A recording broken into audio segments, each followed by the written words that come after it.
Ladies and gentlemen, tonight we're honored to have as our speaker a local historian and a great friend of the Round Table, Jim McKee. As you heard, he was part of the original founding members, and he was the very first vice president of the Round Table, and he has been an advisor to the Round Table ever since its founding 15 years ago. Jim's lifelong passion for history led to his work for the National Park Service at Fredericksburg and Spotsylvania National Military Park. His career then brought him to North Carolina Maritime Museum in Southport, which then led to his current position as site manager of Brunswick Town / Fort Anderson Historic Site. Additionally, Jim has been he's been an advisor for the past 15 years. Let's give a warm welcome to our speaker tonight, Jim McKee.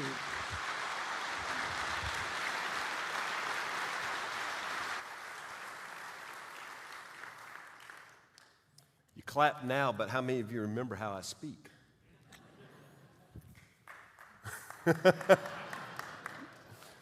I'm going to start this off a little somber. This is the first time I've been here, and Wally Rickle has not been out there. Y'all, this organization would not be where it is without him. He put together a dream team. This round table ended up, as we just said earlier, the largest in the country. How about largest in the world? I don't know if it still is, but I doubt that has changed. Wally meant a lot to me. He meant a lot to all of you. Actually, I wouldn't be standing here right now. You wouldn't be sitting out here right now if it wasn't for Wally, Tom O'Donnell, Jack Travis, Mike Powell, Bob Benedict, several people that helped put this thing together. Plank owners, charter members, original members, stand up.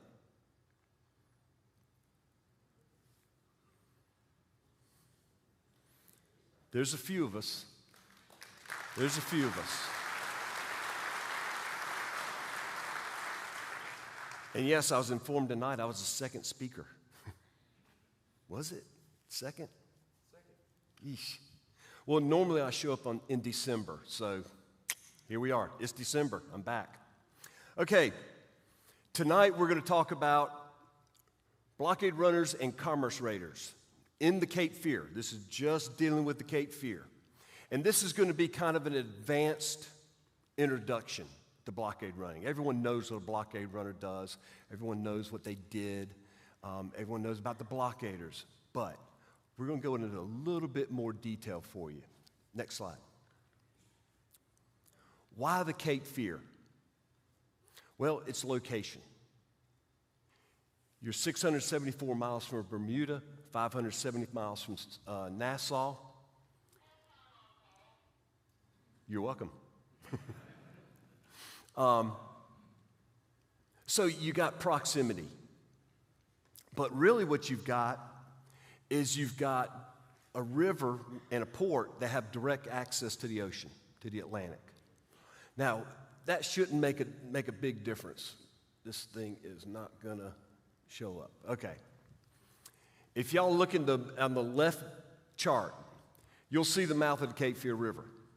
You'll see Fort Caswell right up here on the upper point. That's where we are right now. And right above that, Smithville, Fort Johnston. But you've got Old Inlet. You got the mouth of the river. Just above that, 4 miles away, you've got a second inlet called New Inlet originally. Those inlets are only separated by 4 miles. Shouldn't be that big of a deal for the Federal Navy to close both those inlets. But you've got Smith Island, or what we call now Bald Head Island, sticking out about 2.5 miles into the Atlantic. That forces the Federal blockaders to be in a little bit wider arc. Still, shouldn't be a big problem, except starting right at the Cape, right at the tip of Smith Island, is Frying Pan Shoals. 24 miles, just literally a 24-mile long dragon tail witch's brew of just nastiness and shallows in the Atlantic. That forces the Federal Navy to be in a solid 50-mile arc. They would eventually get those numbers, but it would be a little bit too late. Okay, next. So here are the Federal blockading squadrons, and there were 4 of them: North Atlantic, South Atlantic, East Gulf, West Gulf. We're part of the North Atlantic blockading squadron. The major ports, you had Wilmington in North Carolina, Charleston in South Carolina, Savannah in Georgia, Mobile in Alabama, and early on you had New Orleans, but it would fall. So essentially you've only got really 4 major ports open to the Confederates. And that's where your blockading fleets are concentrating. But they just can't concentrate on the openings to those ports. They've got to spread out because of the tactics that the blockade runners are going to be using. Next. So for the Cape Fear, you've got 3 major lines. Outboard, you've got the cruiser line. All right, these are going to be fast warships, and their jobs are just to patrol the wide open ocean. Now, they've got specific patrol routes that they take, and they're just looking out for any blockade runners that are trying to make a run in. Then you've got the 2nd Division, or the gunboat line, and those are also fast vessels. Maybe not as fast as the cruisers, but they're still speedy vessels. Then inboard, close to shore, usually about 5 miles offshore, you've got the inner line. Now that inner line is made up of small, very fast warships, not heavily armed. None of these vessels that we're talking about are all that heavily armed. They're not battleships. They're cruisers. What we consider cruisers, destroyers, patrol boats. But they all have one thing in common, and that's speed and a determination and a little bit of greed. Because if they capture one of these blockade runners, there's prize money that they're going to get, but they got to catch it intact. Now, you see how they're aligned. These blockade runner lines are aligned. What they're not really doing is they're not looking at the coasts. They're not looking outside so much of those entrances to the inlets. But that's going to be important. Next slide. Now, here's what they're up against. Here's what the blockaders are up against. They're up against a new class of vessel, the blockade runner. Most of these are made in Europe, Scotland particularly. They're painted a haze gray, usually. That haze gray is going to help them blend in to the ocean. They're using anthracite coal, which is a smokeless coal. So they're not going to leave that telltale smoke trail that you can see from a long ways off. Unlike what the federal blockaders are doing. The blockaders can be seen. Also, their propulsion. A lot of these, and you can see all 4 of these are paddle wheelers. Paddle wheelers tended to be very fast vessels. They're not going to be all that big, but they're going to be long, sleek. They're going to be fast, and they're going to be shallow draft. Now, they did have screw steamers, vessels that had a propeller or even 2 propellers, but they had a little bit more draft. Now, the advantage of the paddle wheelers, 1, they are shallow draft. A lot of them are flat bottomed. They can go into shallow waters. They can actually ground on sandbanks, and their paddles will actually help keep them moving forward. So what these blockade runners are going to do, one of the main tactics, is to come in 30, 40 miles north of here, or 30, 40 miles south, or in our case, west, come into the beach, come into the breakers, and literally run in the shallow waters, in the breakers. And what's going to happen now is the spray that's kicked up from the waves, because they're painted haze gray, you're going to camouflage them. You're not going to see them as well. The sound of the waves breaking is going to mask the sound of their engines. The anthracite coal, smokeless, is going to make them almost invisible. And they're going to go in shallower than what the Union ships can do, generally. And they're also going to know these waters better. The pilots they're going to have on board will know the waters so much better. Next. Here's another sampling of blockade runners. Again, 4 more. They're all paddle wheelers. Now, the difference of these blockade runners than the 4 that I showed you before, these 4 were captured. So yes, the Federal Navy wants to capture these vessels for the prize money, but they also want to catch them so they can put them back into service to catch blockade runners, so that the hunted become hunters. You've got the A.D. Vance, Christopher Columbus Morse, 17 out of 18 runs before he was captured.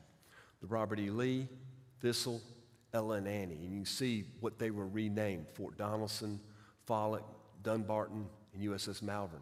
The Malvern would stay pretty much in the Cape Fear in the North Atlantic Blockading Squadron.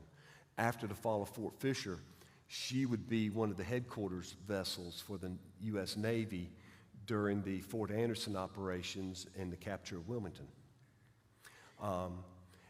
And the Federals loved having these vessels because they could keep up in a chase. They could keep up with the blockade runners. Another tactic that the blockade runners would use is to run straight out the inlets, through the fleet. It's a little risky. They have to time it with the moon, they have to time it with the tides, but you got to remember, all the advantage goes to the blockade runners because they generally know where the Federal fleet is congregating. Now, you're still going to have the risk of just running into one of these blockaders, but chances are they're going to be able to make a clean run. It's when they get to that second line where you've got a little bit less vessels than you have in the first line, but they're able to see a good distance. And what the blockaders would do is when they saw a blockade runner, once they spotted one, they would shoot rockets. First they'd shine a blue light, then signaling that they've spotted something. Then they're going to shoot a rocket, and they'll shoot that rocket in the direction that they see the blockade runner going. So of course, what's the blockade runner going to do? As soon as he's out of sight, he's going to change direction. But they kept doing that all through the fleet. Now, every now and then you'd get a smart blockade runner who would just start shooting rockets. Once he was spotted, it would throw off most of the others. Okay, next. Next slide. Now, why, you got to answer this question. Why was Wilmington so important? And why was it such a good port? Wilmington is 30 miles upriver. I mean, they could have easily used Smithville or somewhere else to offload. But Wilmington had one thing no other port had. They had the Wilmington-Weldon Railroad. And when the war broke out, the Wilmington-Weldon Railroad was the longest single-gauge railroad in the world. Believe it or not. Ran 130-some miles from Wilmington to Goldsboro to Weldon, North Carolina. And what we're talking about is American railroads, north and south, ran with different gauges. So the Wilmington Weldon had a single gauge that it ran until it ended, and then new owners picked up the track. And what did they do? They changed the gauge. So you had to offload from that railroad to ride their railroad. Their stretch of railroad may go 20 miles, it may go 10 miles, it may go 40 miles. Either way, you'll run that until you run out, and then you got to change gauge or change tracks, that sort of thing. So to have that single gauge to go that far, almost to Richmond, was a huge asset for Wilmington. And it made Wilmington literally one of the most important ports early on. By the end, by 1864, it is the most important port, namely because it's the only one left open. But still, okay? Now, there are drawbacks of having a major port. And when you're running your ships in and out of tropical ports, disease. In 1862, Wilmington got hit with the first yellow fever outbreak, and it was devastating because it caught everyone by surprise. And literally, you can see the numbers. Roughly 500 dead in the town, and this is over several months, from mid-September to mid-November, roughly 500 people. You got to remember, if you remember what Fonville said last month, Wilmington was the largest city in the state. 7,400 people? And you knock out 500 inside the city? I mean, that's a proportion of the workforce. But what it also does is it disrupts somewhat the blockade running activities. It also disrupts the ability to repair blockade runners. So as a result, they come up with a quarantine. Okay, next. At first, they take the quarantine station. The first quarantine station is going to be at Deepwater Point. Now, where's Deepwater Point? It's where the Southport Fort Fisher Ferry docks on this side of the river, well, on the Southport side of the river. Are y'all familiar with Price's Creek Lighthouse? That's right there at the ferry. Okay. Behind that was the lighthouse keeper's quarters in the rear range. And they had a kind of a complex set up there on Price's Creek and going up towards where the Bald Head Ferry is. And that was the original quarantine station. Now, when blockade runners came in, they were required, actually not just blockade runners, any ship coming in to the Cape Fear River was required to stop at Deepwater Point, and they would get inspected. If there was sick men on board, sick crew members that were severely sick, then they might be able to put them in the hospital on that location. Otherwise, and if they were fully laden with cargo, then what they would do is once they were inspected at Deepwater Point, then they would proceed up to Fort Anderson. Now, Fort Anderson, aside from being one of the links in the chain of forts constructed on the Cape Fear River to guard Wilmington, its primary purpose early on was to be the main quarantine station for blockade runners on the Cape Fear. So all this imagery we have of the Wilmington waterfront during the war being just covered with blockade runners everywhere. No, they're at Fort Anderson. Now, these vessels, when they come into Fort Anderson, they are allowed to discharge cargo. Just because they're in quarantine doesn't mean they can't unload their cargo, refuel, reload, and head back out. What that means is for 15 to 31 days, depending on where they're coming from in the time of year, they can't go to Wilmington. And the crew can't get off the boat. So what's happening is these blockade runners are coming in. They go to Fort Anderson, they go to Deepwater Point. Sometimes they don't even do that. By late in the war, half of them aren't even stopping at Deepwater Point. They're coming straight to Fort Anderson. They will unload their cargoes.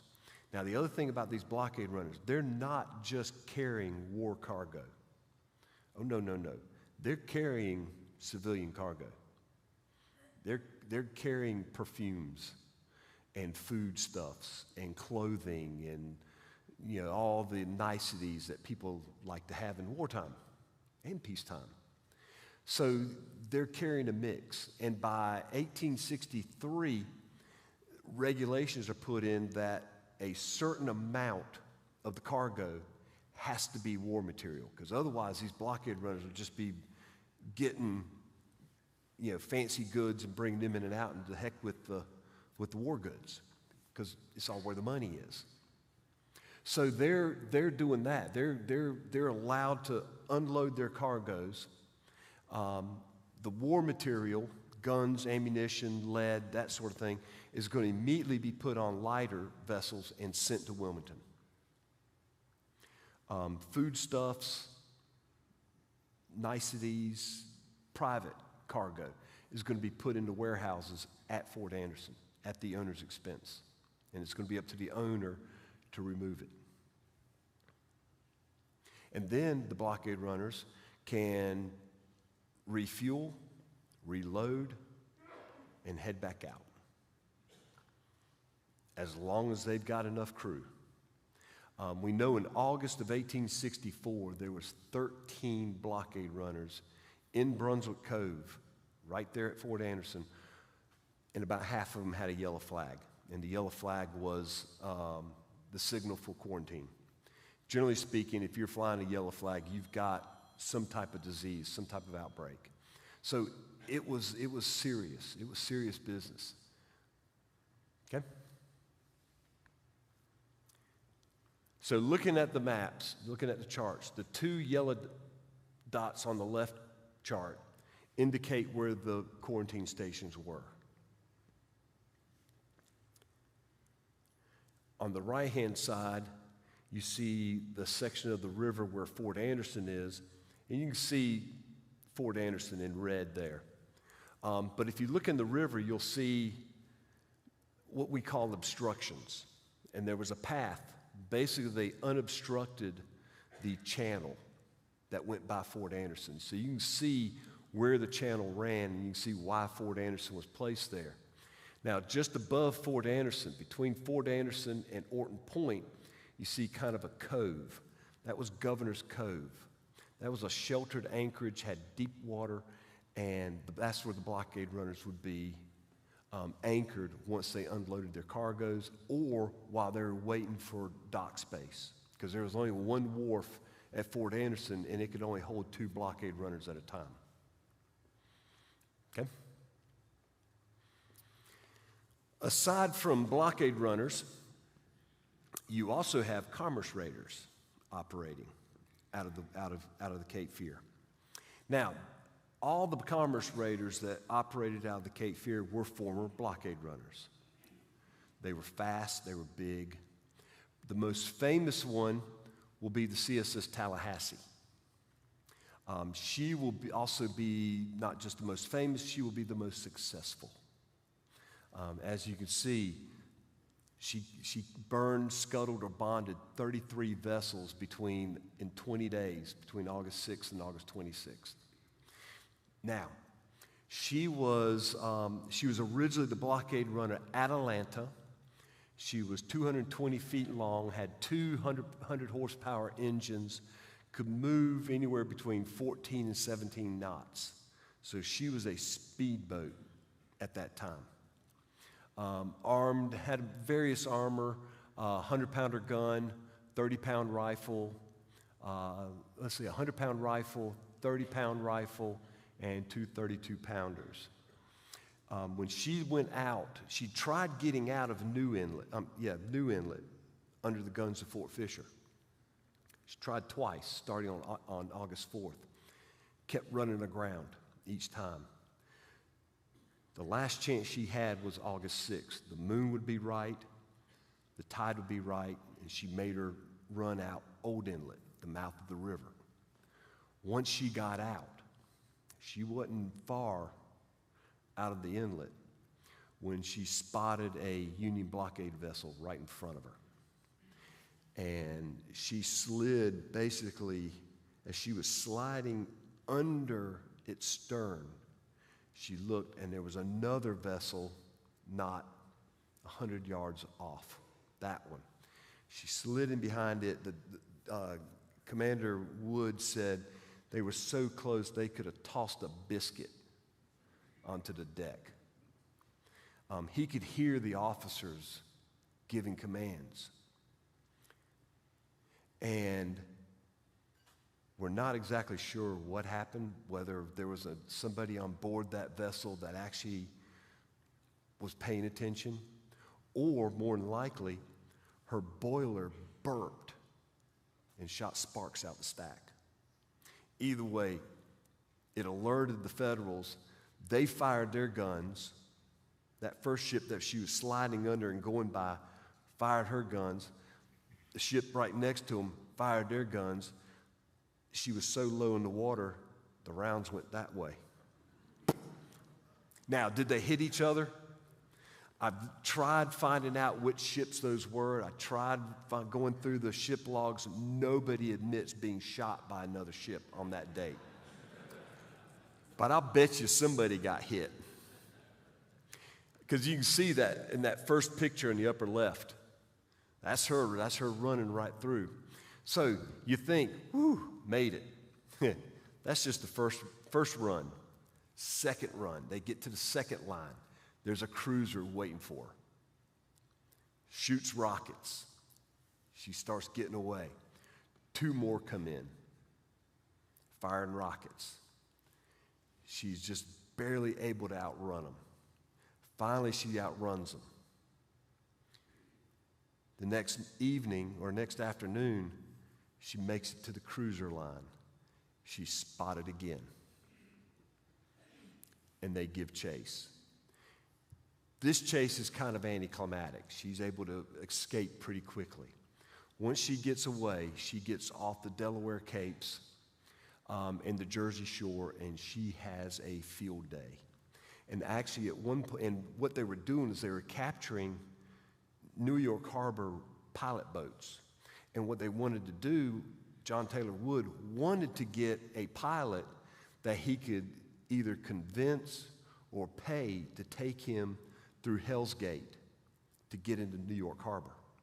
And he wanted to get all the way up to the New York Navy Yard and just create havoc. But he couldn't get anyone that was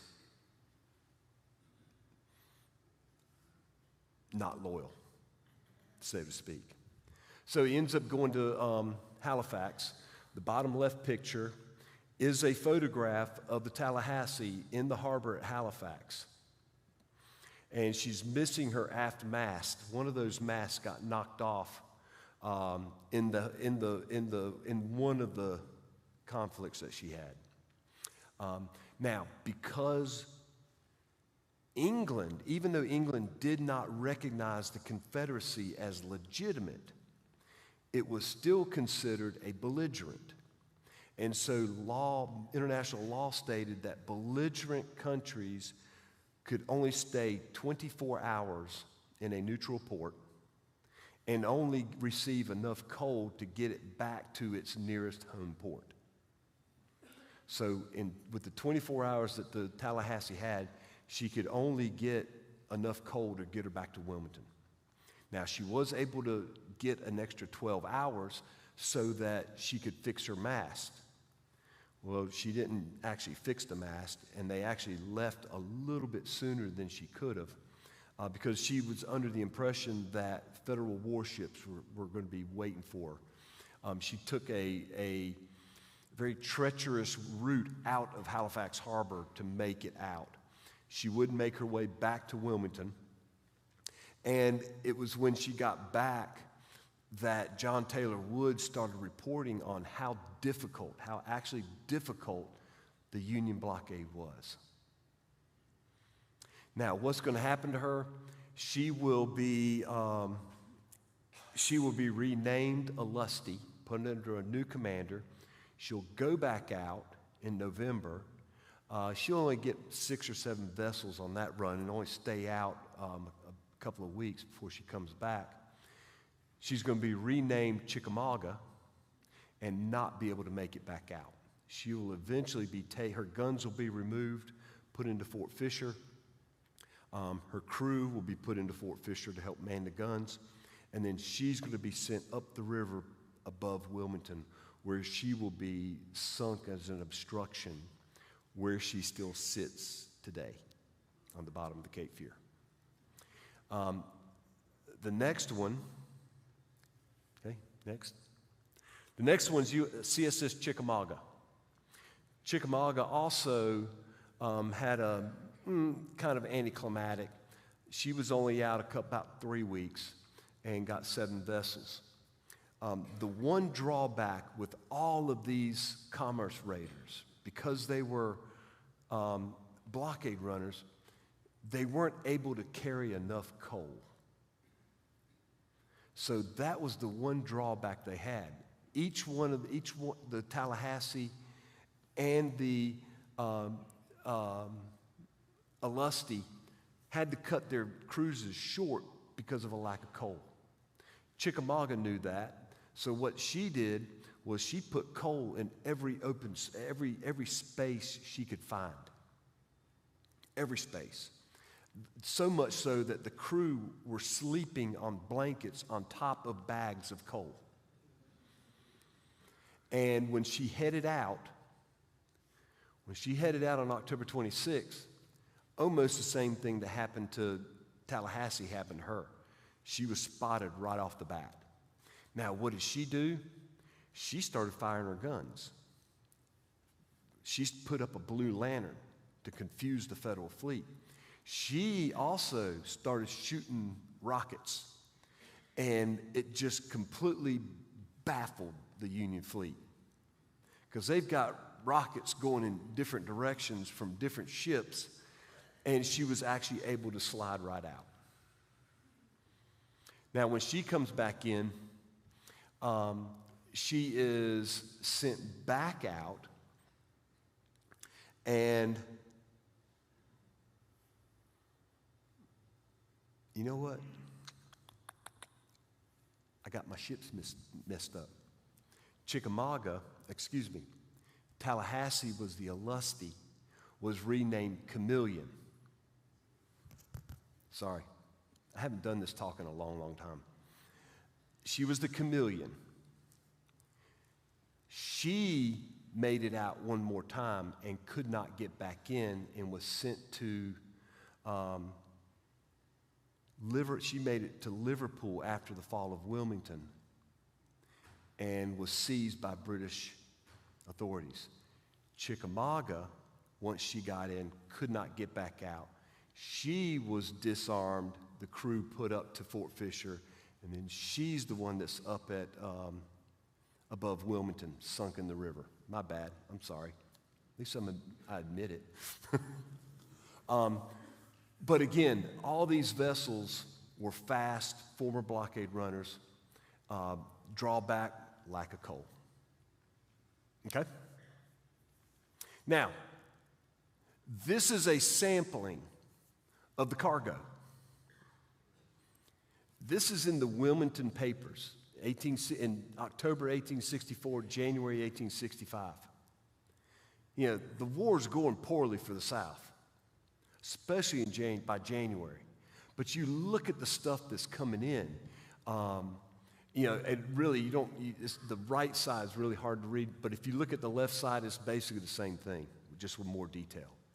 So what's happening is, even though things are going poorly, they're still bringing in personal items. They're still bringing in the things that civilians want and need, things that are going to get them rich. Now, why does somebody want to be a blockade runner? Well, for the excitement. Yeah, it's exciting. But think about this. You can take everything you have, you can take out a loan buy you a blockade runner and a crew, okay? You're now hugely in debt. You make one successful run. So you get your ship in Scotland or Bermuda, wherever, you bring it into Wilmington, load it up with cotton, run it back out, and you're in debt. You sell that cargo and get more cargo. Bring it back in, sell that cargo. So one complete circuit. You have just made your money back, and probably then some. And we're not talking about Confederate notes, American greenbacks. We're talking about gold and silver. 2 trips, everything's pure profit. So you've got several people interested in this. So you've got several hands in this pot. Some of these blockade runners that are operating specifically out of Wilmington and the Cape Fear may be half owned by the Confederate government or may be half owned by North Carolina. And the other half might be private investors. Most of them are just all private investors, or maybe half of them are private investors. But these people are making money hand over fist. So you can see they're bringing in quite a bit of civilian goods. Japanese wax matches. I don't even know what that is. Paddle girths, hosiery, cream of tartar, stationery, soda ash, card clothing, cotton cards, silk and alpaca umbrellas, splendid pantaloon cloths. Ooh. Next. But here's what it means.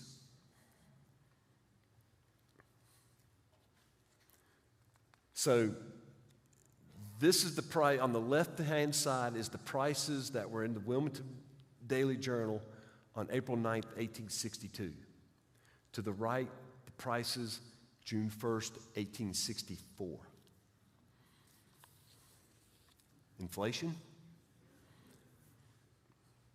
So if you do the math, and I'm sorry, y'all, I'm a historian, not a mathematician, but if I did this right, yarn, 45 cents a pound, up to $40 a pound.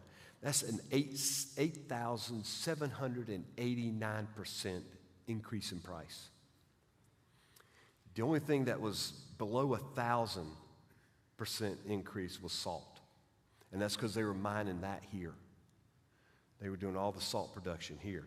Rice, 2,042% increase. And they're growing the bloody stuff here.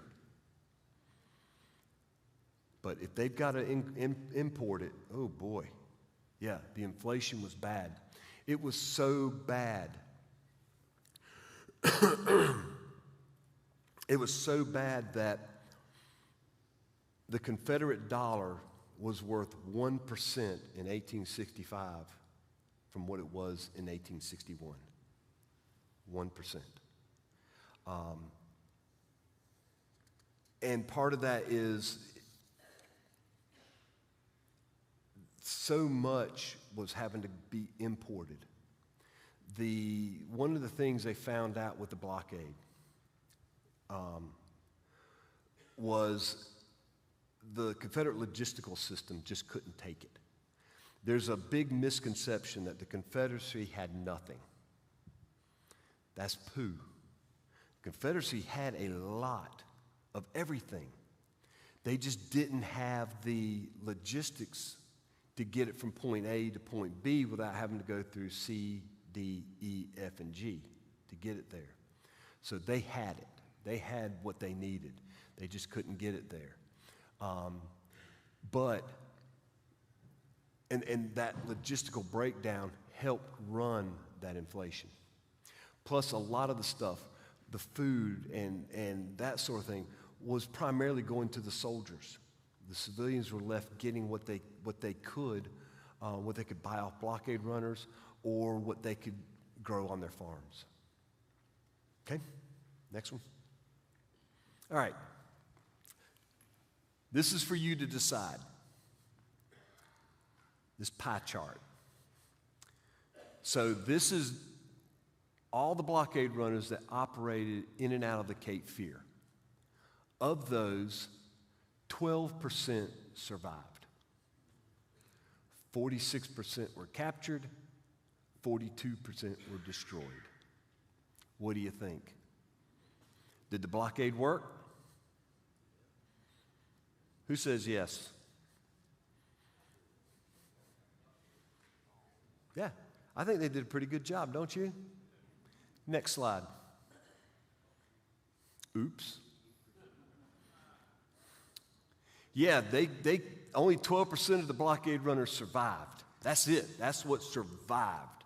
That's what didn't get captured, didn't get beached, didn't get burned, blown up, sunk, scuttled, whatever. 12% survived. But you got to remember, go back to the two slides I showed you earlier talking about the different blockade runners. How many runs these vessels made? 82%, 438 out of 532 attempts were successful. And that's all that mattered. Didn't matter if the ship survived or not. What mattered was getting that cargo through.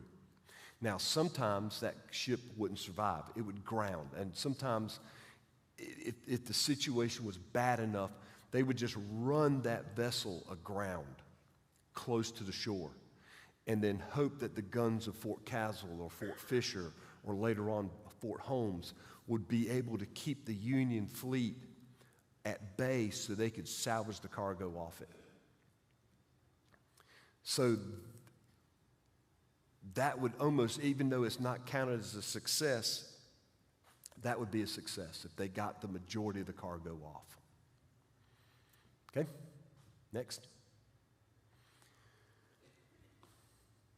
This is a photograph of the North Atlantic blockading fleet. They're gathered actually outside of New Inlet. Most of those vessels that you see will not make it into the Cape Fear River, like New Ironsides and some of the others. They're just too big to get into the Cape Fear River. But they did congregate outside the inlet. So that'll give you an idea of if Fort Fisher and Fort Caswell weren't there, and the Federals could congregate, truly congregate, that's what they would have seen. When by the end of the war, there was like 470 some vessels at the disposal of the North Atlantic Blockading Squadron.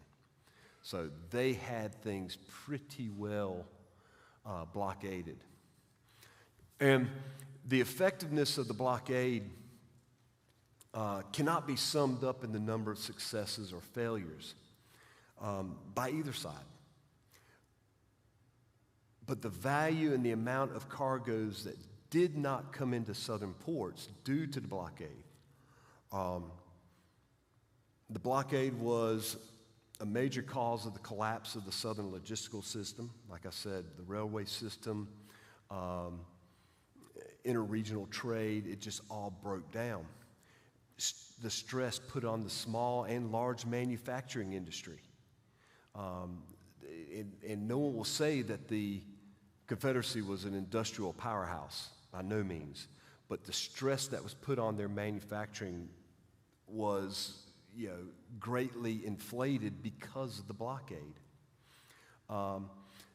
It hampered the importation of personal goods, as you could see, like food, clothing, medicine, luxury items. They're struggling to get those in. And it contributed to the ruinous inflation that reduced the Confederate dollar to less than 1% of its value in 1861. And while the blockade was not as effective at keeping out needed war material, it was an important factor to the collapse of the South's ability to wage war. Next. That's my story, and I'm sticking to it.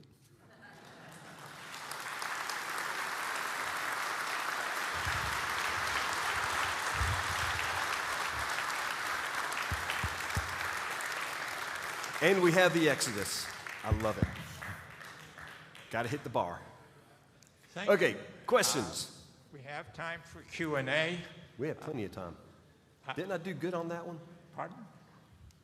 Yeah. So y'all, real quick, the reason why it was like, said I was the second person to speak at the round table, it was like 5 years before they had me back. My first talk, 2 hours. And guess what it was on?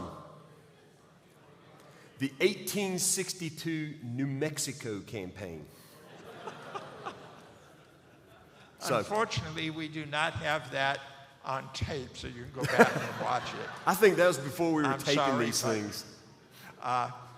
Once again, we have a microphone up here. We have this microphone. If you have a question, ask you to wait for the microphone, one, to make sure the speaker can hear it, but secondly, we have quite a number of people that are on streaming, and we want to make sure they hear the question also.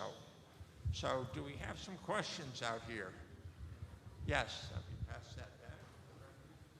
Oh, thanks. The map that you showed us right at the beginning of the talk, Yeah. it didn't show Savannah as a port. Was that not a port yet, or? It was. I just didn't put it on there, but I mentioned it. Yeah, because really you had Wilmington, Charleston, Savannah, Mobile, New Orleans, Galveston to a point, but Galveston really doesn't count because it's so far to not really affect the Eastern Theater.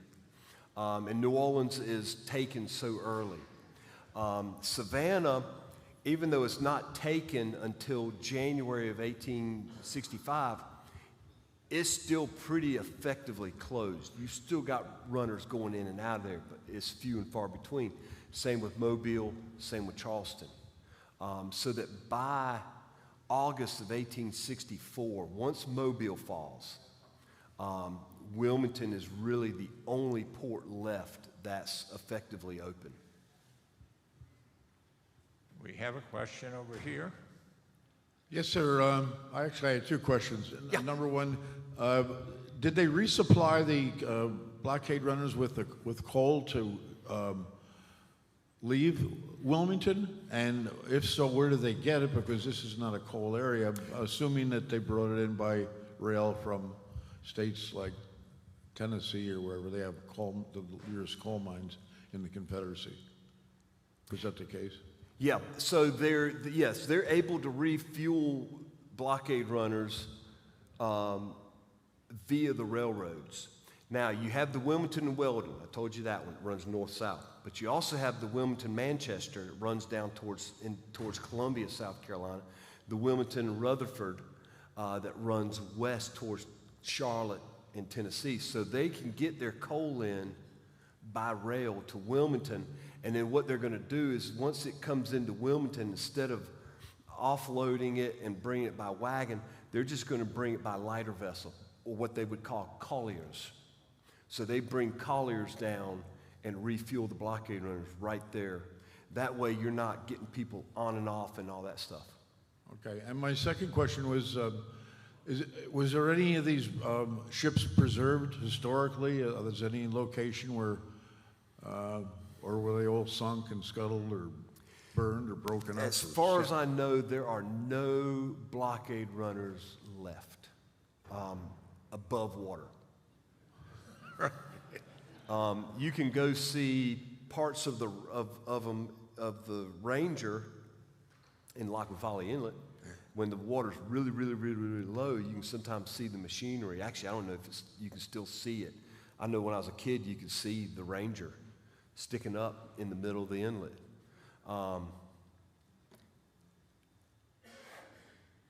There's the Agnes Fry that's off Fort Caswell. Her hold is still full. I mean, that would be a fun vessel to raise, but no, there's none. And the last blockader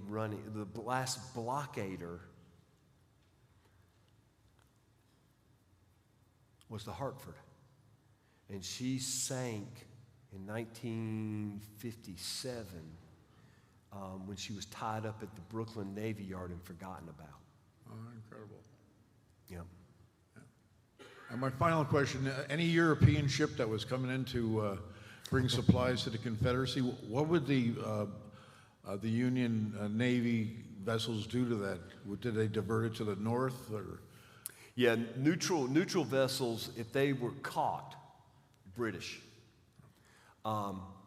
they would either send them to a Union port or just say turn around and go back from whence you came, which goes to what happened to British nationals who were captured while running the blockade. They would be basically said, slapped on the wrist, don't do that again, go and leave, and they'd be released because they're British nationals. A lot of those people were Royal Navy officers who decided to take a leave of absence to make a fortune. Yeah. I also have two questions.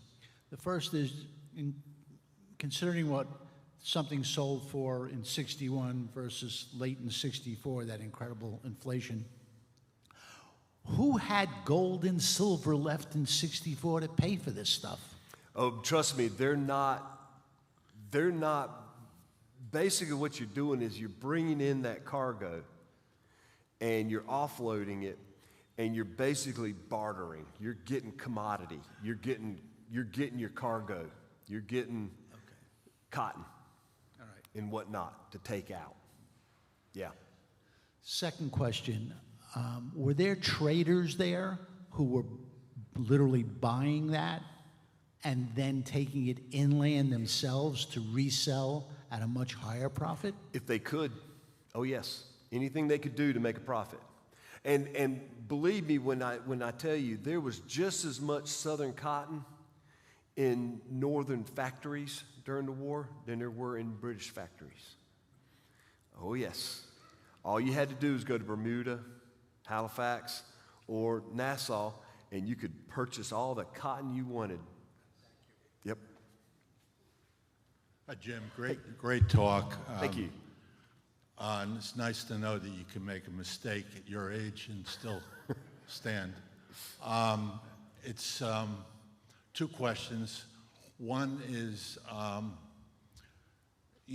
during the running in of these runners and raiders, how do you know which ones are bringing in legitimate goods and not? How? Because they don't have flags that can identify them, and if they do, they have to check them out ahead of time. That's where the blue lantern comes in. So the Union Navy is supposed to be flying blue lanterns when they're to identify themselves. And what did some of the blockade runners do? They copied that. Right. Just like what I said. But it was somewhat a guessing game. And one of the rules that Porter put in was when you spotted, first time a blockade runner was spotted, or you saw a vessel you could not identify, you shot a rocket. You put your blue light on, you shot a rocket to let everybody know. And when that wasn't followed, because there was a couple of times where vessels went off and were, it might take them 10 minutes to run down the blockade runner and they catch it. But Porter would get ticked off because they didn't warn anybody that they were doing it. So there was rules of engagement that the blockaders used. There was somewhat of rules of engagement that the blockade runners used. So the blockade runners, each channel had markers, had lights, and they were dimmed, and they were placed where only the blockade runners could see them. So on certain nights when they knew somebody wanted to go out, they would put the lights on so that they would have a guide getting out. They could also signal to where they could figure out which inlet had heavier defenses than the other. So in other words, they had different lights at night? Yes. Both sides. Both sides. Well, the Federals were pretty much blue. Okay. And then their rockets, they may Well, have they could change also the lights if they were Correct. smart enough to do that. Okay. The second question is, Holden Beach area would be easier to get in, or probably, I would think, right? It was, and it After- wasn't as defended. But it was too far from the logistical centers. In a pinch, believe me when I say a blockade runner would run into one of those inlets if it could. It would, for the most part, be trapped there and would eventually probably get destroyed unless they could get some field artillery up to protect it. Well, Greenhow got caught there, right? Is that the woman? Rose O'Neill Greenhow. Yeah. Yeah. Well, she was on the Condor. And they were coming into into New Inlet and knew they weren't going to make it, so they ran into the breakers. And she got in a boat to be rowed ashore.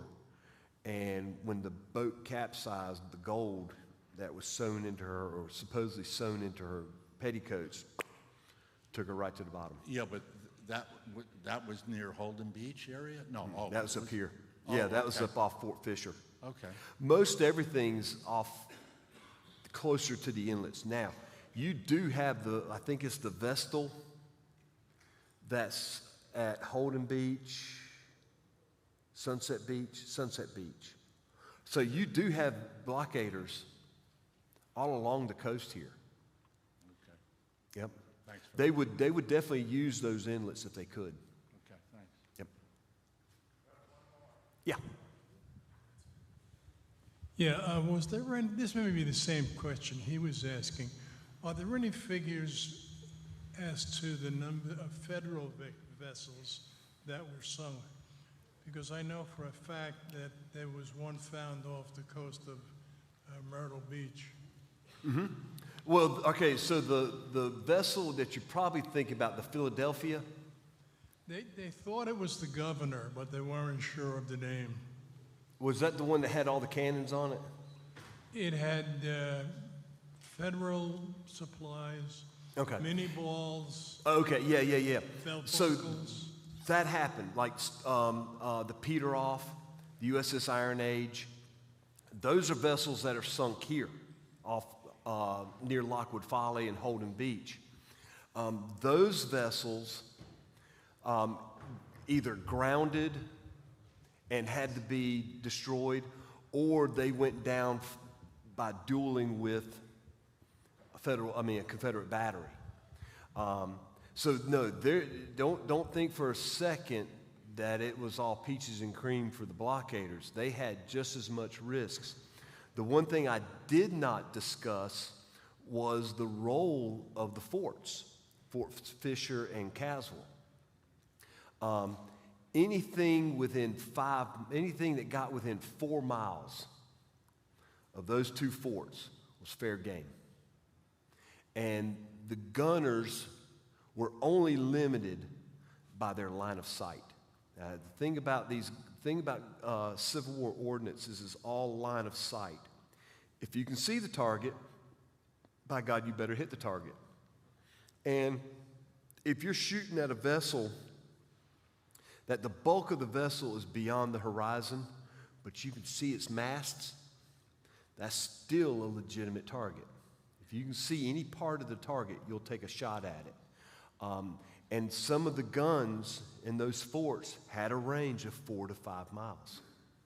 So when we talk about them getting close to the inlets, they weren't inside of 4 miles. They were 4 to 5 miles offshore, so they wouldn't get hit by the forts. And the forts did hit those vessels quite a bit when they would try to come in. You know, blockade runner comes in, gets grounded, and they want to try to pull it off, or they want to try to salvage it. If the vessel got close enough, believe me, the forts had no problem taking a pot shot at them. I think the governor, and that may be incorrect, I think it was about 5 to 6 Yeah, and it could have been something that engine trouble or it just got battered in a storm. Yeah. Just one quick, one question. I never hear much about Beaufort or that area for blockade running. Was that just not anything that happened? Problem with in that area? Beaufort, it got captured early on. Now, what Beaufort was the supply base for the blockading squadron. So after the first bombardment of Fort Fisher, the Christmas bombardment, the Navy, most of it had to go to Beaufort to get resupplied. Yeah, Beaufort was early in '61. Yeah, it was a blockade running port, but it didn't last long. So following up with that question, early on in '61, the Federals had forces in North Carolina, but did not come down here to take the forts from behind or whatever, a ground attack. Why not, if it was such a difficult thing to do? Say that one more time. Why didn't the Federals come down from Beaufort after that successful battle and take Wilmington at that point? $1 million question. Nobody knows.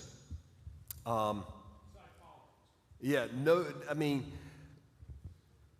they had such success getting New Bern, Morehead City, and Beaufort, that they were unsure about Kinston and Goldsboro. They knew that was going to be fortified, and they rumored I mean, you can go through 1862 after the fall of New Bern and everything and see, the Confederates freaking out that the Federals are coming. I mean, if they had hit it in '62, it would have been over. Because Fort Fisher was not Fort Fisher. Fort Fisher was a series of sand batteries. The defensive ring around Wilmington was not completed yet. The troops were substandard and not enough. Even after 1864, 65, when the defenses have been built up, they still don't have enough men. The Federals could have landed at Wrightsville Beach and bloody well almost walked into Wilmington unopposed. But what would that have done? It would have closed Wilmington. It would have taken away the Wilmington-Whelan Railroad, but the mouth of the river would have still been open and blockade runners could still get in and out. But why they didn't go after Wilmington in '62, big mystery. Also, they could have taken Fort Caswell in '62. After April of 1862, when they learned that third system forts, brick forts, were susceptible to rifled artillery, they should have made an attempt, because after the fall of Fort Pulaski and Fort Macon, what did the Confederates do? First, they started building railroad iron casemates for the guns on the fort. Then they leveled the sand dunes from here to the golf course. Leveled them all so that the Federals would not be able to sneak in and use the dunes like they did at the other forts. Then they abandoned Fort Caswell proper and put a sand fort around it. So Fort Caswell went from the strongest position to the weakest position back to the strongest. So it was just, I'm not going to say it was inept of the Federals not to. Wilmington still was not on their radar like it was at the end of the war. But they should have. It was still an important port. It was the most populous city in the state. It had every reason to be captured right off the bat. And they missed the boat on that one. Yep. I got a revolutionary question for you. Ooh. So where are you going to be on the 4th of July? And where would you like to be on the 4th of July? I will be in Southport on the 4th of July. Where do you want to be? I wouldn't mind being in the parade. It'd be nice to lead the parade.